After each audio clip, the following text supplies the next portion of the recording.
मुसलमानों में हलाल गोश्त खाने की परंपरा है जी, वो हलाल खा सकता है, पर सब्जी में कोई हलाल और हराम नहीं होता है। तो सब्जी में हिंदू और मुसलमान लगाना ये गलत है, लेकिन मुसलमानों की ये धार्मिक आस्था है कि वो हलाल खाएंगे। अरे क्या बताऊं मैं तुम लोगों को, इतने जाहिल हो। अपनी आस्था का ख्याल है, दूसरे की आस्था का भी ख्याल करना चाहिए। मुसलमान वो है जो अपनी आस्था का भी सम्मान करे और दूसरे की आस्था का भी सम्मान करे। जिस तरीके से तुम्हारी आस्था है कि अल्लाह बिस्मिल्लाह अल्लाह अकबर बोलकर किसी जानवर को हलाल किया जाए, वही हलाल गोश्त खाना है, ठीक उसी तरीके से हिंदुओं की भी ये मान्यता है। वो अन्न को ब्रह्म मानते हैं, ईश्वर मानते हैं। ओम अन्नपूर्णे सदा पूर्णे शंकर प्राण वल्लभे ज्ञान वैराग्य सिद्ध्यर्थम भिक्षाम देही च पार्वती माता च पार्वती देवी पिता देवो महेश्वरा बांधवा शिव भक्ताश्च स्वदेशो भुवनत्रयम। उनकी ये मान्यता है कि अन्न माता अन्नपूर्णा है, उसका प्रसाद है।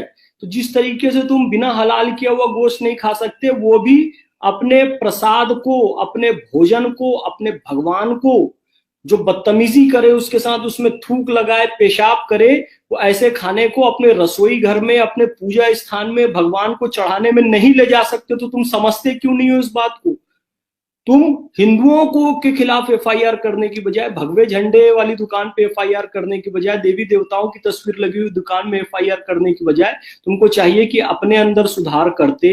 अरे अपना फटा पैजामा सिल लो, अपनी फटी लुंगी सिल लो, क्यों दूसरों की धोती पे पैर डालते हो? क्यों तुमको भगवे से इतनी नफरत है? बताओ क्यों नफरत है? भगत सिंह ने गाना गाया, मेरा रंग दे बसंती चोला। तिरंगा भारत की आन बान शान है, लेकिन भगवा भारतीय संस्कृति के प्राण है। जब 1947 को देश आजाद हुआ, तिरंगे को राष्ट्रीय ध्वज बनाया गया। उसके पहले तो सारे सनातनियों के घर में, मंदिरों में, और आज भी भगवई ध्वज तो लहराया जाता था कश्मीर से कन्याकुमारी तक। इसलिए भगत सिंह ने गीत गाया, मेरा रंग दे बसंती चोला। इसलिए ख्वाजा मोइनुद्दीन चिश्ती अजमेरी आए तो ताउम्र भगवा रंग पहनते रहे। उन्हें चिश्ती रंग कहा जाता है, भगवे रंग को। भगवे रंग से क्यों इतनी नफरत करते? सूरज से नफरत करोगे? केसरिया रंग का है। अपने घर में आग जलाना बंद कर दोगे खाना पकाने के लिए? केसरिया रंग की है। ख्वाजा मोइनुद्दीन चिश्ती से नफरत करना चालू कर दोगे? केसरिया रंग की है। भगत सिंह से नफरत करना चालू कर दोगे? अशफाक उल्ला खां, राम प्रसाद बिस्मिल, रोशन चंद्र लाहिड़ी से तुम नफरत करना चालू कर दोगे? क्योंकि वो भगवा रंग को अपना सम्मान मानते थे, प्रतिष्ठा मानते थे, और भगवे रंग का वो कफन चाहते थे। मेरा रंग दे बसंती चोला त्याग का प्रतीक है, बलिदान का प्रतीक है, ओज का प्रतीक है, सूर्य का प्रतीक है, ऊर्जा का प्रतीक है, एकता का प्रतीक है, अखंडता का प्रतीक है, शौर्य का प्रतीक है। उस भगवा रंग से इतनी नफरत क्यों करते हो?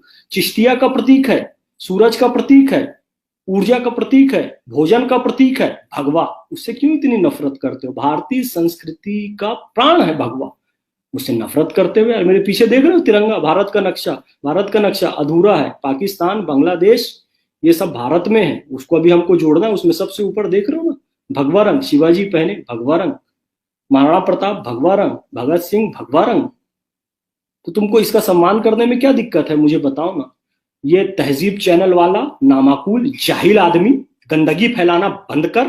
तुम्हारे कारण बाकी मुसलमानों को भी शक की निगाहों से देखा जाता है। फिर से कह रहा हूं, अपना फटा पैजामा सिलो। मुसलमानों से मैं बार बार गुजारिश कर रहा हूं, इस बात को समझा रहा हूं कि तुम जितना इन थूकबाजों और पत्थरबाजों का समर्थन करते रहोगे, उतनी हिंदुओं के दिलों में नफरत भरती रहेगी।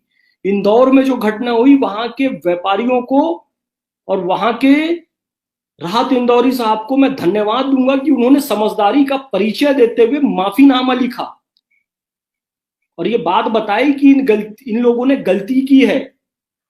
तो ये गलती को स्वीकारना, ये बड़प्पन होता है। ये नहीं कि अफवाह फैलाई जा रही है मुसलमानों को बदनाम करने के लिए। बेवकूफाना किस्म की बात करते हो। ये भगवे से नफरत छोड़ो। कोई हिंदू दुकान लगा रहा है तो उसका सम्मान करो। तुमको खरीदना है खरीदो, नहीं खरीदना है मत खरीदो, लेकिन ये रिपोर्ट कराना, नफरत फैलाना, ये बंद करो। मैं बारंबार तुमसे निवेदन कर रहा हूं। तुम पूरे सोशल बाइकॉट का शिकार हो जाओगे, समझ नहीं रहे हो बात को। कोई बात को तुम्हें समझा रहा हूं तो बड़े बड़े पढ़े लिखे जाहिलपना कर रहे हैं। एमबीए, डॉक्टर, एमबीबीएस देख रहा हूं, पता नहीं क्या पागलपन सवार हो गया इन लोगों को। सबको बड़े इंटेलेक्चुअल जो बनने वाले हैं, सब सब सब थूकबाजों के समर्थन में उतर आए, या तो चुप बैठे हुए हैं या इनके समर्थन में उतर आए कि जी इस्लाम को बदनाम करने के लिए। अरे तुमको क्या बदनाम करेंगे यार? हिंदू बदनाम करेगा? मक्का मदीना से, सऊदी अरब से ज्यादा मस्जिदें यहां पर तुमको बना के दिया हिंदुओं ने। वहां नहीं है सऊदी में इतनी मस्जिद जितनी भारत में है। सऊदी से ज्यादा मुसलमान भारत में। हिंदू नफरत करेगा तुमसे, मुसलमानों से। हिंदू तुम्हारे खिलाफ अफवाह फैलाएगा। और तुम सब हो कौन? हिंदू तो ही थे ना। तुम्हारे बाप दादा पूर्वजों के इतिहास जाकर देखो, हिंदू से ही तो मुसलमान बने हो ना। कोई अरब से थोड़ी आए हो, ईरान इराक से थोड़ी आए हो, यमन सीरिया से थोड़ी आए हो। यहीं के हिंदू हो, धर्म परिवर्तन करके मुसलमान बने। और हिंदू मुसलमानों से नफरत करता, तुम्हारे बाप दादा इस्लाम क्यों अपनाते? कोई हिंदू नफरत नहीं करता है मुसलमानों से। तुम गलत हो, गलती कर रहे हो तो गलती को अपने सुधारो। वारफा खानम शेरवानी बेवकूफ औरत। हम एक आइडियल सोसाइटी जहां हमारी एक अलग पहचान हो, हम ऐसी सोसाइटी का निर्माण करना चाहते हैं। अबे कितनी अलग पहचान बनाएगी यार? मतलब एक पूरा नेशन राष्ट्र बना लिए तुम लोग, भारत को तोड़ के पाकिस्तान। और कितनी अलग पहचान चाहिए तुम लोग को? एक राष्ट्र बना लिए बांग्लादेश भारत को तोड़कर। तीसरा कश्मीर को तोड़, पूरे हिंदुओं को मार मार के भगा दिया तुमने वहां से, कत्लेआम कर दिया। अब तीसरा कश्मीर पे नजर है तुम्हारी। और कितनी इंडिविजुअल पहचान चाहिए भाई तुम्हारी बिलीफ की है? इतनी मस्जिदें सऊदी अरब में नहीं है यहाँ, और कितनी पहचान चाहिए भाई? इतने मुसलमान पूरी दुनिया में कहीं नहीं है, इंडोनेशिया को छोड़ो। और कितनी तुम्हारी मजहबी पहचान चाहिए बताओ ना? इस्लाम के जो 72 फिरके सारे के सारे सुरक्षित भारत में। और कितनी मजहबी पहचान चाहिए? आरफा खानम शेरवानी तेरे को आरिफ मोहम्मद खान साहब ने तुझे समझाया था, समझ में नहीं आया? उल जलूल वीडियो डालती है, मुसलमानों को भड़काती रहती है। हमारी जब तक एक पहचान हमारी नहीं बन जाती, जब तक हमारी आस्था को सम्मान। अरे बेवकूफ औरत, हिंदुस्तान में जितना तेरी आस्था का सम्मान है, मुसलमानों का सम्मान है, मारता है इजराइल। वहां गल्फ में जाओ, तुम्हारी औकात नहीं है कि इजराइल के सामने बात कर सको। वहां से रोती हुई बच्चियों की फोटो पोस्ट करते हो यहां हिंदुस्तान में। भारत के प्रधानमंत्री जी बचा लीजिए इजराइल से, वहां मुस्लिम देशों में मार रहा है। वह तुम्हारी औकात नहीं है इजराइल से लड़ने की। भारत में सुरक्षित हो तुम लोग और कहते हो कि भारत में तुमको मजहबी पहचान नहीं मिल रही है। आरफा खानम शेरवानी, तुम्हारी दम नहीं है कि अपने दम पे जी लो। दम होती तो चाइना में नमाज पढ़ के दिखाते। चाइना ने नमाज पे बैन लगा दिया है, चाइना ने कुरान शरीफ पे बैन लगा दिया है, चाइना ने दाढ़ी रखने में। यहाँ हिंदुओं की छाती पे चढ़ के बोलते हो हम अपने दम पे हो। अपने दम पे नहीं हो। हिंदू बहुसंख्यक उदार है, इसलिए तुम यहाँ पर इतने मजे से रह रहे हो और यहीं का खा के यहीं की थाली में छेद कर रही है। आरफा, शर्म आनी चाहिए तुम लोगों को, शर्म आनी चाहिए। शर्म से डूब मरो तुम लोग।